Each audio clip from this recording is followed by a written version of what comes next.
The White House this morning has been pretty quiet on this release. They're really waiting for details about who is coming out of Gaza. They did say that they do not expect any Americans to be released today. They are hopeful that some will be released in this group of 50 that is expected to be coming, over the next couple days. So, Megan, what is the White House's, I guess, most recent talking points in terms of how they expect this to play out, and just in terms of the overall conflict in Israel? How do they expect it to play out? Do they have a preferred timetable, preferred outcome? What's their messaging been recently? Sure. Well, I can't speak for what they're hoping for, but their messaging is that, we want the hostages out. They're focused on the Americans, but really all the hostages, primarily getting them out safely as quickly as possible. President Biden was very personally involved in this negotiation over the course of the last several weeks. So they are, playing it very close to the vest, being very quiet this morning as far as, not doing any sort of victory dance as these people are released very slowly. It's about the release of hostages, very, very important, but it's also about getting some humanitarian assistance across to those Palestinians in the Gaza Strip who need it. And there's always been, or it feels like that there's certainly been pushback from Israel, concerns it was going to go to Hamas, any kind of aid.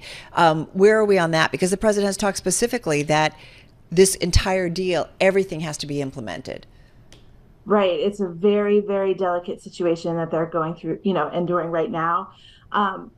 Biden has also been focused on getting humanitarian aid to Gaza. As you said, the people there have, are struggling to meet basic needs. And, aid started to trickle in a few weeks ago, and then maybe in sort of larger amounts. But part of this, release is obviously the pausing in conflict and in bombing so that they can get more aid and more support for the Palestinians. That's important, I think, morally, but also politically for the president. So it's something that they've been focused on. It's a very delicate dance. So, Megan, give us a sense of just in general, what kind of role is Washington, is the White House trying to play here as this conflict continues to unfold here? How aggressive is it being? Is it pressuring both sides? Kind of what's their playbook right here? I'm not sure how much influence the White House really has over Hamas, right? So they're working through the Qataris to facilitate, discussion and not necessarily a ceasefire, but sort of like you said, humanitarian aid in and getting the hostages out. It's politically very, very difficult for the White House, for the United States in general, to sort of walk a fine line between calling for an end to conflict, but also supporting Israel's right to defend itself. Megan, I'm curious, as we kicked off this conversation, Paul and I, with you, you said no Americans in this first round, although they're hoping, I guess, in subsequent days that we will see some Americans. I'm just curious what you're hearing on the optics or the political optics in terms of who's coming out, when, and how many, and I can only imagine the conversations that are going on. Right. Well, I think, a lot of Americans were hopeful that the girl Abigail, who turns 4 years old today, would have been released. The optics of that would have been great for the United States. I think the president is just really focused on getting hostages out, and primarily the Americans. They're not putting too much pressure on anyone publicly to make that happen in the short term. We believe, I guess, there are 10 Americans.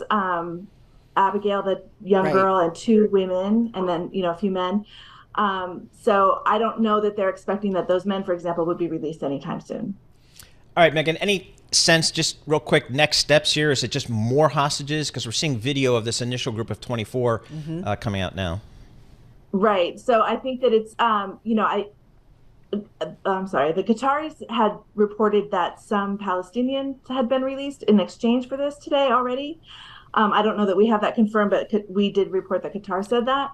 So that, I think, is sort of, part of this very delicate process, the aid coming in, the Palestinians being released, and hopefully, another group of hostages are released again tomorrow. And we kind of keep this process going as long as possible. Hey, one last question.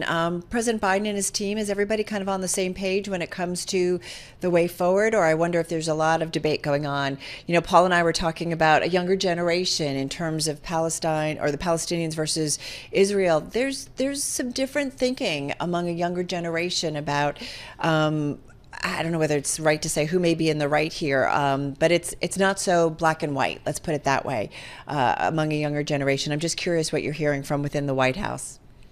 Right. Well, I think it's just exactly as you said. People have, a different opinion on how things should be approached on this very long and complicated conflict.